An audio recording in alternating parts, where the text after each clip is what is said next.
الحمد لله وكفى وسلام على عباده الذين اصطفى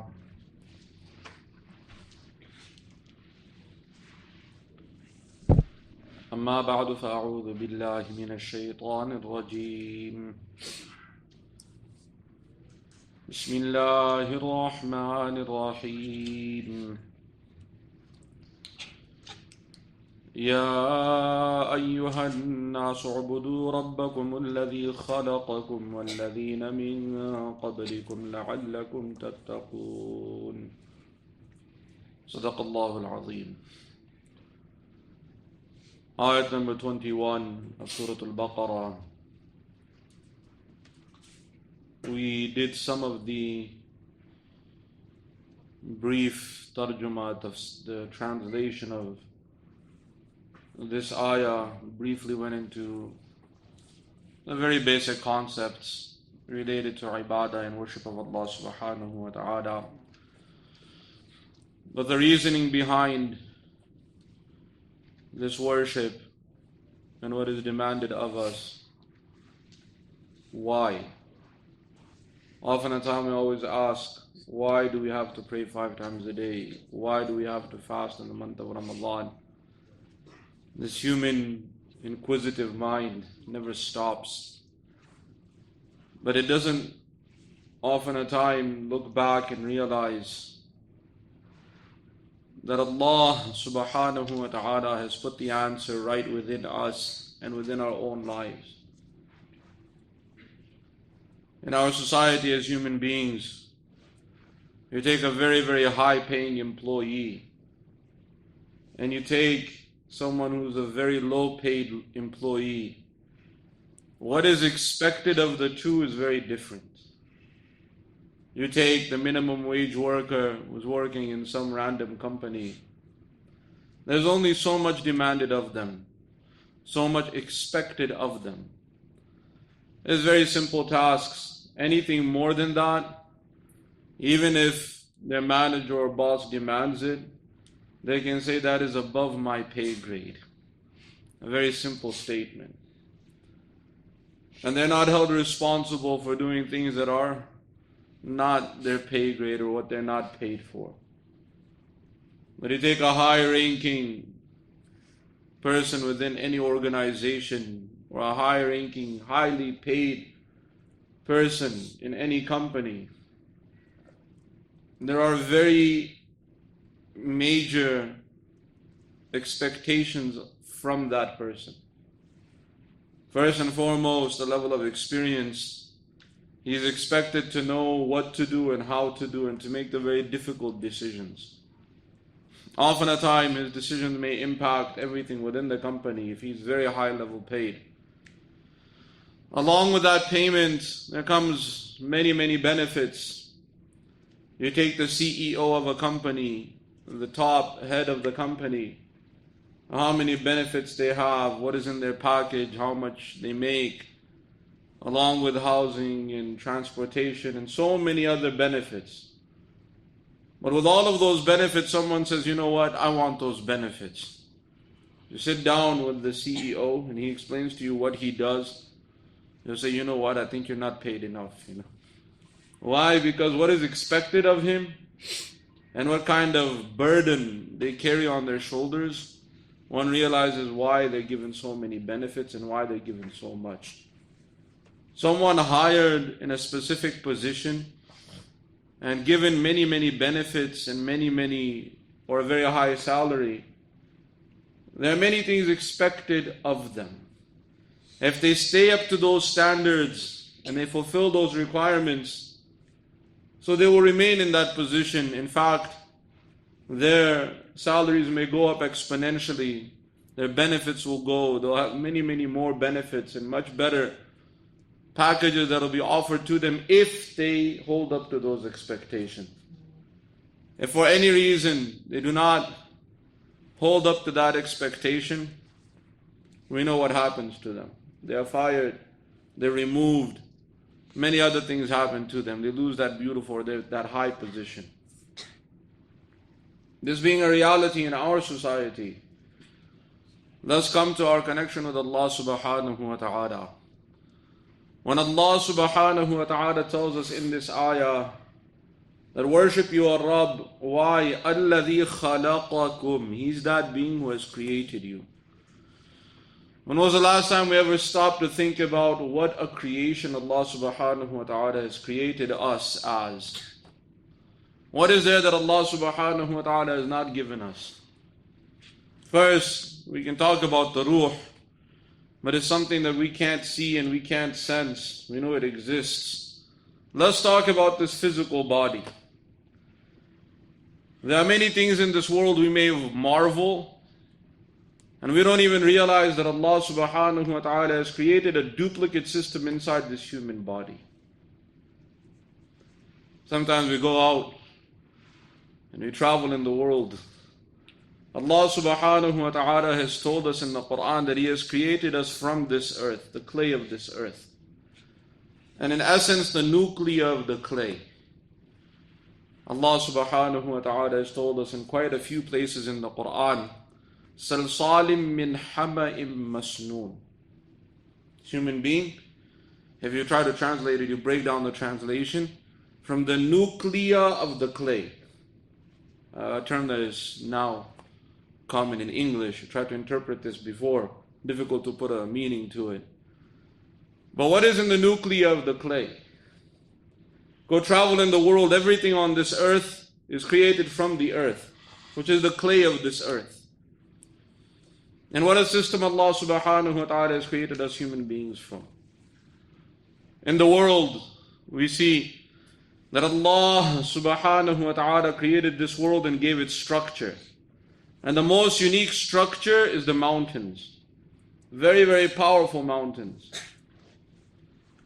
And when we look at these mountains, one can be amazed how they're used to stabilize the earth. In the Quran, Allah subhanahu wa ta'ala has told us 1400 years ago, وَالْجِبَالَ أَوْتَادًا. And the mountains, we use them as pegs. When you put up a massive tent, you use pegs to hold that tent down, to push that tent into the ground so it doesn't fly away. Allah subhanahu wa ta'ala stabilized the earth with these mountains. It's a concept, it's an ayat mentioned 1400 years ago. But in modern day science we have found this to be true, that how deep the mountains go in the ratio of how pegs are used, depending on the size of a tent. Sometimes, in some cases, if the tent is heavy and you really need to put it down in an area where there is famous for winds, so you'll push the peg 9/10 into the ground and leave 1/10 above the ground. And you check some of the mountains, even the stone mountain, and go see how much it is under the ground and how much it is above the ground. How Allah subhanahu wa ta'ala used the word pegs in the Quran 1400 years ago. But that was used to stabilize the earth. What is unique about the mountains is that they're created, they're put in one place, they don't move. Allah subhanahu wa ta'ala has created a similar system inside our bodies, these bones. They used to stabilize this body, otherwise what would we be?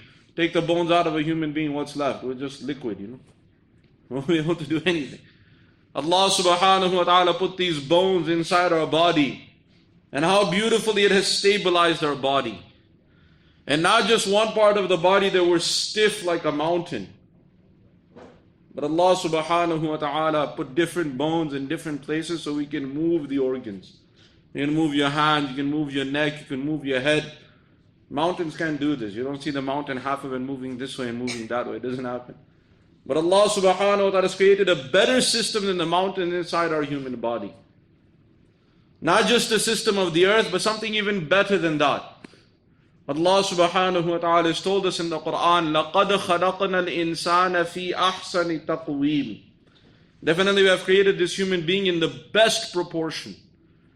In the best proportion, the best creation. الَّذِي أَحْسَنَ كُلَّ شَيْءٍ خَلَقَهُ وَبَدَأَ خَلْقَ الْإِنسَانِ مِنْ طِينٍ. This human being started its creation from clay. But Allah subhanahu wa ta'ala made us the most beautiful creation. Mountains stand in their place, stabilize the earth.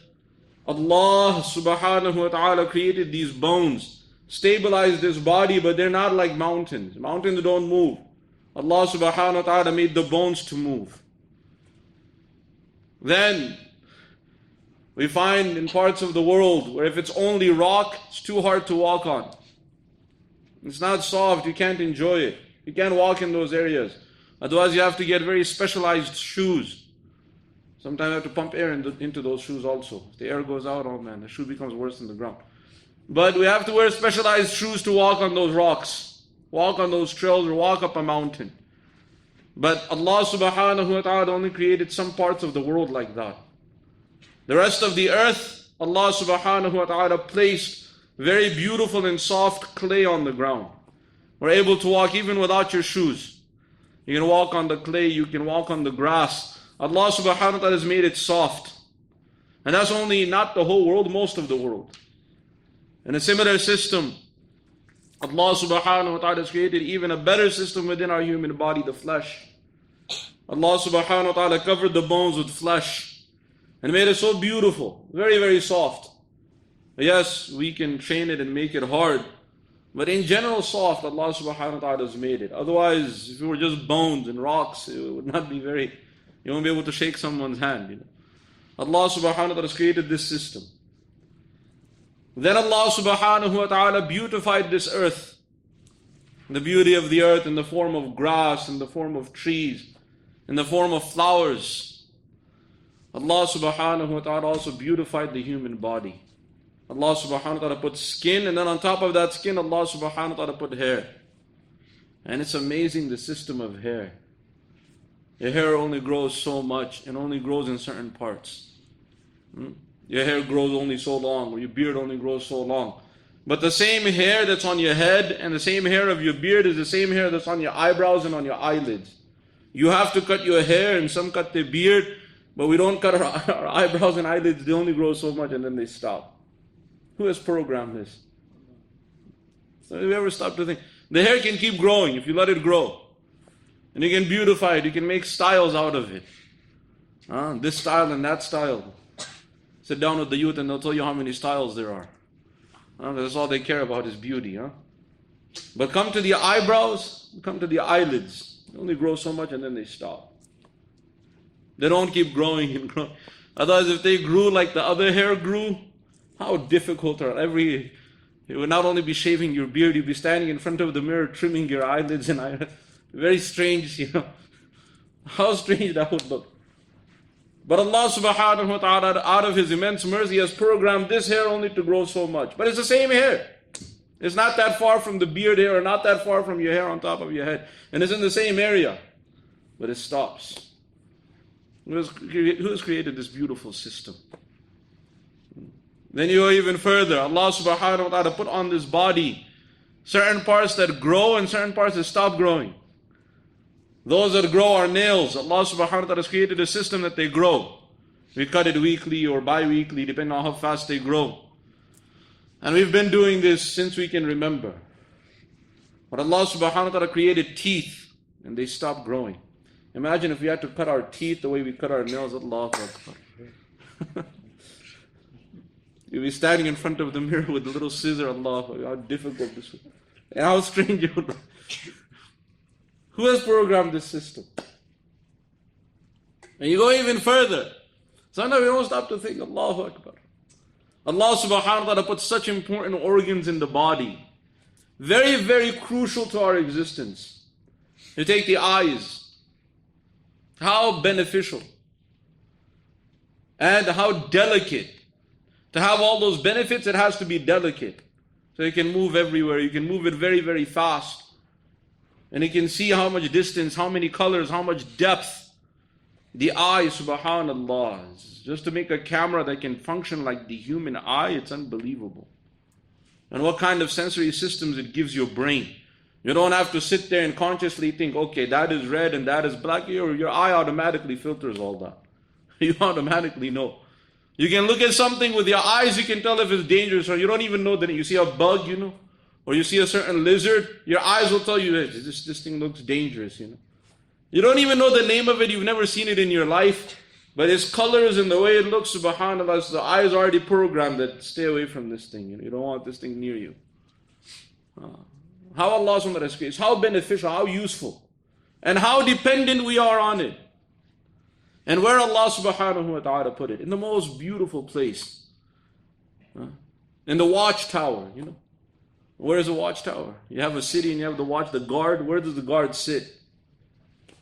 And he sees everything from the watchtower. Allah subhanahu wa ta'ala put the eyes in the watchtower of the body. And not one, because sometimes one gets hurt. Allah subhanahu wa ta'ala put two. Backup, just in case. Allahu Akbar. And how much protection system Allah subhanahu wa ta'ala has created around it. Some dust goes inside. Allah subhanahu wa ta'ala has an automatic water system, And it's not like the car wash where it keeps going and going. No, it stops. How much is needed, that much water comes. The tears come, they wash it out. And who has created it? It's not like the tears continuously go. Allah has created this system. They get dry, tears come. Something harmful goes inside, tears come. Otherwise, they function normally. Washing system. And where Allah subhanahu wa ta'ala has put such a delicate item, and the heart is bone in the human body. How much protection? Even something hits you, it's not, and not only in the bone, it's not outside, Your nose is outside. Right? Where is the eyes? Inside. And not just inside the cave. To really hurt it, you have to go way inside. What system Allah has created? How much protection around it? Do we ever thank Allah for these favors? Do you ever even stop to think? And then, along with that, you take the eardrums, such delicate eardrums. SubhanAllah, it catches the sound. And where Allah has put it? You take the human brain. Where is Allah has put it? What kind of protection system? That is why Allah subhanahu wa ta'ala, ahsanul khaliqeen, He's the best of creators. What He has created, this human body. We can't even imagine what kind of systems Allah has put inside this human body. There are some bones in your body that are 40 times harder than concrete. Your elbows, your knees, your knuckles, your skull. They're harder than concrete. Don't test it, you'll break your bone. We were told that this is harder, let me test it. No, I'm just telling you that in its structure size, subhanAllah, what a system Allah has created. So when Allah subhanahu wa ta'ala says that He has created you, how much shukr and gratitude have we given to Allah subhanahu wa ta'ala for this human body? And everything perfectly proportionate. In mathematics, there's a ratio called the golden ratio, or golden mean. And it's amazing how everything is proportionate just in the human face. Everything is proportionate in the human body. You just take your arm's length. If one arm was longer than the other, it would look strange. If your arms were longer than they should be, it would look strange. You take the feet, how perfect Allah has created. Everything in perfect length. Who has programmed this system? Your fingers, how Allah has created the fingers. Each finger in its own function. Sometimes we think, oh, this finger is weak, I probably will be able to live without it. They say if you take off your pinky finger, you'll lose 50% of the strength in your hand. Just a weak finger. And we don't realize how beneficial it is until you start to lose it or it gets damaged. Then you realize how beneficial it is. Same applies with the toes. What a system Allah has created. How we can actually even stand on our toes, walk on our toes. What system Allah has created. Then Allah subhanahu wa ta'ala has put this body in such a way that it can go in various forms. If we want to stand, we can stand like a tree. If we want to sit, it's amazing how we sit. How many different forms we can sit. You take animals, they can't sit in these many forms. A camel sits one way. You take a lion, it only sits one way. We human beings, from sitting on a chair to sitting on the ground to cross-legged and sitting in the tashahhud position to propping up our legs, how many different ways we can sit. How Rahim and Kareem Allah subhanahu wa ta'ala is, how kind Allah subhanahu wa ta'ala is to us. And He knows that this servant of mine, he is going to be so spoiled that he doesn't want to sit in one way. So let me give him different ways that he can sit also. When was the last time we thanked Allah subhanahu wa ta'ala just for these kind of favors? And we don't realize it till a time comes where you can't sit in certain positions. Then you realize, man, that was a blessing. I could sit down. And how we can walk, how we can move, how we can bend. Different ways. We can make ruku, we can make sajda, we can even bend backwards. People can do backflips, Take animals, they can't do that. What a system Allah has created within us. All of this for what? This is just a physical body. I'm not even going to the ruh. We're not even going to the emotions or the rest of the human body. That what Allah subhanahu wa ta'ala has really created. We're going to the organs, the most important organs, how they're working. The kidneys are working. I say pump 400 gallons of blood every day, it's cleaning. When was the last time we stopped to think about that? We don't drink that many gallons of water. How much blood the heart is pumping, with how much force it is pumping, and how far it pumps. Go check the numbers. It will surprise you. How many miles the heart, the amount of force the heart uses just to pump the blood, and how far that blood goes, and constantly moving. Why has Allah subhanahu wa ta'ala made it constantly moving? Because that which is stagnant becomes corrupted and spoiled. You know, water, it gets stagnant, what happens? Spoiled. So Allah subhanahu wa ta'ala has created inside the human body this blood, constantly moving. If it stops or it jams in one place, what happens? It becomes a toxin. And the system of toxins, how much cleaning is going on? Allahu Akbar. You start to study just the human body, what Allah subhanahu wa ta'ala has put inside us. You take the immune system, how many diseases it fights. And not only that, it's not just a system that it fights the disease. When it fights a disease, then it starts to program. It gets this programming that next time you get the disease, it knows how to fight it. Self-programming, you know. You don't have to sit there and program it. Self-programming. You got this disease one time, okay, next time you'll fix it like this. Even you break something in your body, the way it fixes it, subhanAllah. Where is all of this? And where it's stored? Where's the storage system, the memory systems? How does it know when to turn on and when to turn off? How does it know where the body, what is a disease and what is not a disease? We as human beings, when we corrupt this system, then it attacks the human body, and we have certain diseases like that also. May Allah subhanahu wa ta'ala save and protect us. But in reality, when the disease hits the body, it wakes up. Its immune system wakes up. And where the cure comes from, how the cure comes, and how it knows where to go. In this big human body, how it knows where the disease is. How it also pain. Allah has created pain receptors. With one, it's amazing just how many sensors are in the human fingertips. You can sense hot, you can sense cold, you can sense soft, you can sense hard. How many things you can sense with just you can see with your fingertips. Turn off all the lights, what's the first thing we do? We start looking for where the wall is. We start tapping with our fingers trying to figure out where things are. What are we doing? We're seeing with our fingers. And this is just, you go to the tongue, how many taste receptors are in the tongue? You can taste the difference between biryani and gulab jamun. And that also in one meal. You eat spicy biryani, mashallah. After that you have some sweets, your tongue, you can taste the difference. It doesn't make a mistake. You can taste the difference in the texture of meat. You can taste the difference between salty and sugary. Allahu Akbar. What a system. The same tongue, how many you can speak with it. And we don't choke on it, One morsel of rice goes down the wrong way and we start choking. This big piece of flesh in your mouth all the time and you're not choking on it. Not only that, there's a unique friendship between the tongue and the teeth. And sometimes the tongue, it annoys the teeth, so the teeth says, okay, hold on. Takes a bite out of the tongue also. Otherwise, in general, they're very good friends. They're in harmony most of the time. So. How often we bite our tongues? Rarely. But Allah has created this system. And then you go to the full vocal cords. What Allah has created inside the human vocal cords. Go sit with the Qur'an. How many different voices they can read the Qur'an.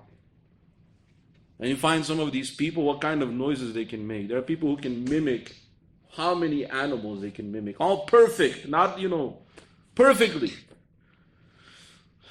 What's created this system? One vocal. You take animals, they can't mimic other sound. Maybe the parrot at the most, or some other animal. Hardly he can mimic other sound. The bird, some birds can mimic other sounds. They only mimic the sound of other birds, Except for the parrot and maybe a few other creatures. But the human vocal cords, you can train yourself to make the sounds of how many animals? Who has created this system? When Allah subhanahu wa ta'ala said that He is the being who has created you, how perfectly has He created us? Do you think He has created us like this for no reason? Sometimes you need to stop and think. You think He created us like this for no reason? All these favors, for what? There's something very great that is demanded of us. As I told you in the beginning, for those who have the very high position, with great benefits, and also high salary, there's also something very great demanded of them. So Allah subhanahu wa ta'ala, I'm only talking about the human. وَإِن تَعُدُّوا نِعْمَةَ اللَّهِ لَا تُحْصُوهَا. Allah subhanahu wa ta'ala said that if you were to try to count the favors of Allah subhanahu wa ta'ala, you will not be able to number them. وَآتَاكُم مِّن كُلِّ مَا سَأَلْتُمُوهُ. We have given you whatever you could ever ask for. Everything in its perfect place. Everything working. Anything you could think of that, you know what, this might have been needed for the human body also, Allah subhanahu wa ta'ala has put it already there. When you start researching, subhanallah. You can't put anything more and you can't subtract anything. How perfect Allah subhanahu wa ta'ala has created. Nothing is missing. Do you think nothing is demanded of us? That Allah subhanahu wa ta'ala has created us with all these favors that okay, do what you want. No, there is something demanded of us.